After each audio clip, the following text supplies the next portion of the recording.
Prince Harry will not make Meghan Markle a billionaire. She wants to be a billionaire, so who will? A new man. At some point, if it's offered up, it might happen. That is why she is constantly meeting new billionaires. Imagine logging onto the internet one morning and realizing the royal family drama has turned into something straight out of a Netflix series. And this is from a woman who attacks her father mercilessly in the series. Except this time, the writers are Tom Bower, the sharpest royal biographer in Britain. And she will just go off, and her next step is a billionaire. And Paul Burrell, Princess Diana's former butler, who somehow knows everyone's secrets. Harry just can't give her anything else anymore. He served his purpose. His purpose is over. Now, when these two agree on something about Meghan Markle, that's when you put down your cup of tea, because it means fireworks are coming. We know now in hindsight that Meghan never really intended to stay. At 78, Tom Bower isn't exactly here to play nice. He's dropping confirmations and suspicions that sound less like royal gossip and more like the plot twist we all sort of suspected. She will take her royal kids, who can still go by prince and princess, and find the billionaire. But never thought would actually come true. And Paul Burrell, he's adding fuel to the fire with claims so bold that even Netflix might hesitate to script them. As Meghan rises in Netflix into whatever she will do, I think it won't be enough for Meghan. But here's the twist. This isn't about tiaras, palace windows, or who curtsied to who. She will find a way to bounce past him to some other taker. Nope, this is about ambition, billionaires, and a possible leap from Hollywood red carpets to California's political stage.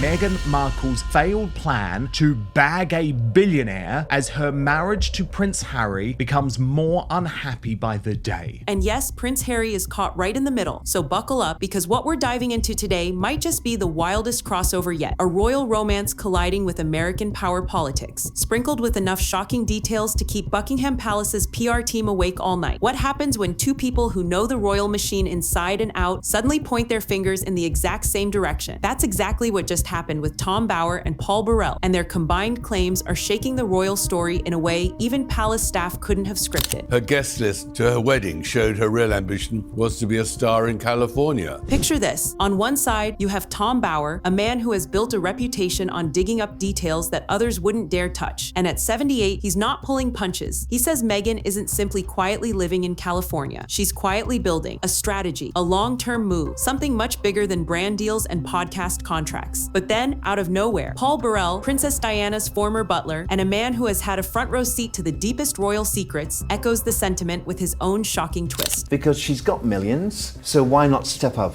to a billionaire? And why not go for politics? Why not become governor? He claims Meghan's ambition doesn't stop at Hollywood or even Montecito. According to him, Meghan has her sights on something most people wouldn't even imagine: a billionaire lifestyle and possibly a political career. Now think about that for a second. Why would two very different royal insiders from completely different backgrounds make such bold claims at the same time? Is it coincidence, or do they see a bigger picture the public hasn't quite connected yet? And if Meghan really is preparing for something massive, what does that mean for Prince Harry, who left everything behind to follow her? Could he become part of the plan, or is he slowly becoming a spectator in his own story? These are the questions both Bower and Burrell force us to ask, and the answers might just change the way you see this royal saga forever. That she arrived in London, full career, single girl, wasn't interested. Of course, she'd been coming to London since 2013, hunting for a man to marry. She wanted an Englishman. She was on a man hunt. When Tom Bower speaks, people usually sit up a little straighter, because he isn't known for sugarcoating anything, especially when it comes to the royals. His words land like thunderclaps, and this time he chose a phrase that practically stops you mid-sentence. He called Meghan an agent of poison. Strong, right? But what exactly does he mean by that? Bower paints a picture of someone who doesn't waste energy on small battles. Instead, Meghan waits, watches, and strikes when the timing is perfect, leaving those around her scrambling to catch up. According to him, her silence isn't weakness at all. It's a weapon. Imagine someone holding their cards so close to their chest that by the time you realize what they're playing, the game is already over. That's how Bower suggests Meghan operates. Meghan Markle plans to leave Prince Harry to become a billionaire and run for the governor of California. And here's the kicker. He believes her next move won't be about Hollywood spotlights or royal family headlines. He hints at something far more ambitious, something that puts her on an entirely different playing field: politics. Think about it. Meghan has the confidence, the communication skills, and the relentless drive to command attention, even from people who claim not to like her. Could that be why she's been so strategically quiet? Is she conserving energy for a much bigger leap that would make every tabloid headline up until now look like child's play? Bower doesn't give away every detail, but the implication is clear. When Meghan makes her next move, the world will be forced to pay attention. And if that move really is political, how would the public respond? Would they embrace her as a new modern leader, or would old controversies come rushing back to haunt her? That's the chilling uncertainty hidden inside Bauer's explosive description. Now, if Tom Bauer's words felt like a thunderbolt, Paul Burrell's warning sounds more like a ticking time bomb. There's a fault line down the middle of it, and I feel that will crack one day. He's not talking about publicity strategies or political chess moves. He's talking about the foundation of Harry and Meghan's marriage itself, and he says there's a fault line running straight through the middle of it. According to Burrell, cultural differences aren't just quirks or small disagreements, they're seismic cracks waiting to split wide open. Picture Harry, raised in the rigid traditions of the British monarchy, suddenly transplanted into the laid-back sunshine of California. He's a prince who grew up with ceremony and duty, now finding himself in a place where Instagram posts and networking events carry more weight than military medals. And then there's Meghan, who thrives in this world. She understands the cameras, the branding, the hustle of Hollywood and Silicon Valley. Burrell suggests that while Meghan is thriving, Harry is restless, left wondering, what is my role here? Where do I fit? Can you imagine the tension of one partner sprinting toward ambition while the other quietly questions his purpose? Harry came from this very busy world of the royal family with lots to do. Even in his spare time, he could play polo and do whatever he wanted. He sat in Montecito, twiddling his thumbs, thinking, what do I do next? What is my role?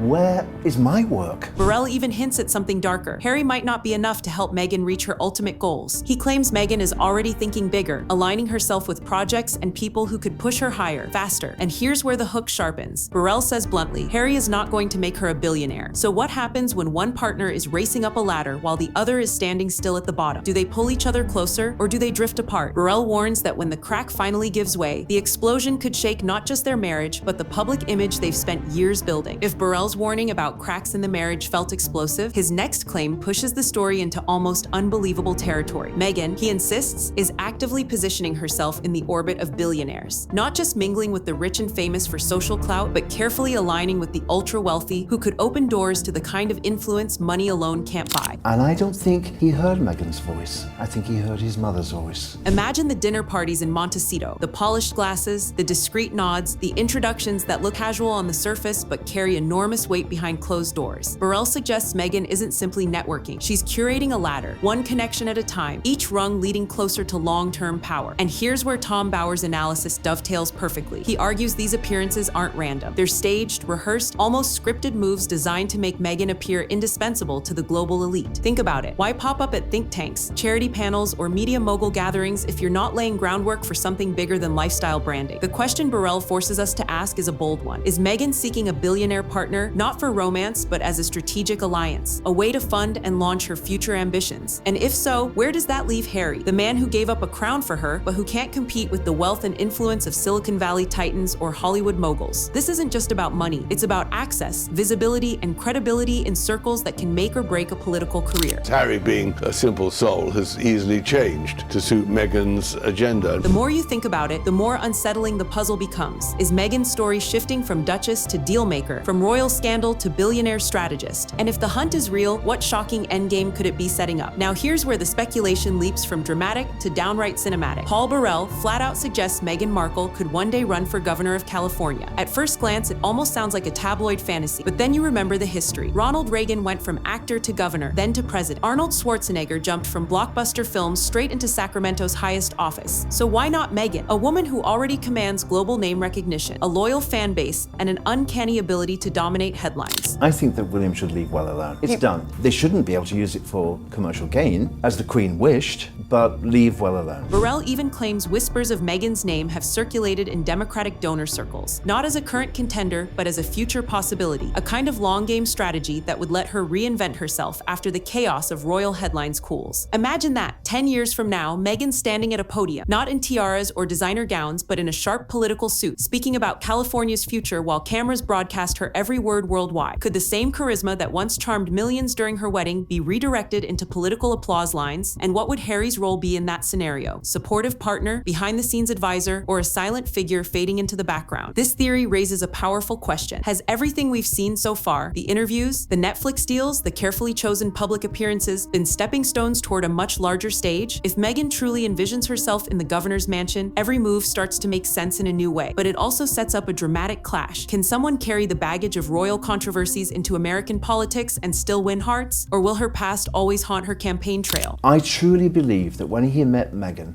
she whispered into his ear, a 36-year-old mature woman whispered into his ear, "Harry, you and I could change the world." Burrell insists the possibility is real, and that alone is enough to make California politics suddenly sound like a royal saga reborn. If Meghan's possible ambitions sound bold, Tom Bower and Paul Burrell both agree on one heartbreaking twist. Prince Harry may be realizing that he isn't at the center of the story anymore. Think about it. This is a man who gave up the only life he'd ever known, walking away from the palace, the military roles, and the traditions of his family to start fresh in California. For years, Harry stood beside Meghan, defending her, amplifying her voice, and reshaping his own image to fit a new narrative. But according to Bower, the shocking truth is beginning to sink in. Harry might not actually be part of Meghan's long-term plan. Burrell adds fuel to this by painting a picture of Harry stuck in a kind of limbo. He's in Montecito, surrounded by luxury, yet unsure of his purpose, wondering, where do I belong? What do I do now? While Meghan is busy networking, building projects, and plotting her next steps, Harry seems caught between worlds. No longer a full royal, but not fully established in the new life either. Burrell even offers a striking contrast. Harry calls it home. Meghan calls it HQ. That simple difference in wording says everything, doesn't it? For him, it's about finding comfort and family. For her, it's about strategy and forward momentum. And that ridiculous story about how they first met. The whole thing was a tissue of inaccuracies, to be polite. And here's the devastating part. If Meghan really is preparing for a future that places her at the center of American culture, where does that leave Harry? As a supportive partner in the background? As a figure fading from the spotlight? Or as someone who might one day realize he sacrificed his role in the royal family only to feel sidelined in California? It's a painful possibility, and one that makes their story even harder to look away from. Behind the glossy magazine covers and the Montecito mansion lies a truth that both Tom Bower and Paul Burrell point out with surprising bluntness. The money isn't flowing the way many assumed it would. The fairy tale of multi-million-dollar deals hasn't quite matched reality. The Spotify contract famously fizzled. Netflix hasn't delivered the endless stream of blockbusters people expected, and whispers of financial pressure keep surfacing in the background. For a couple who stepped away from the royal payroll to find freedom, the freedom suddenly comes with some very real bills. If the titles